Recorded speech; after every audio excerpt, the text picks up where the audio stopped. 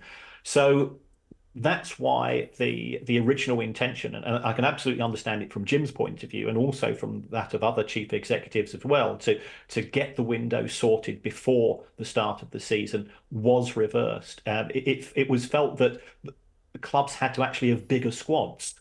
Because there was that much bigger a gap between the end of the summer window and the start of the January window, and that was the driver. In relation to the Saudi Pro League, I think its window doesn't expire until October, so we could still see some movement after the 31st of August here.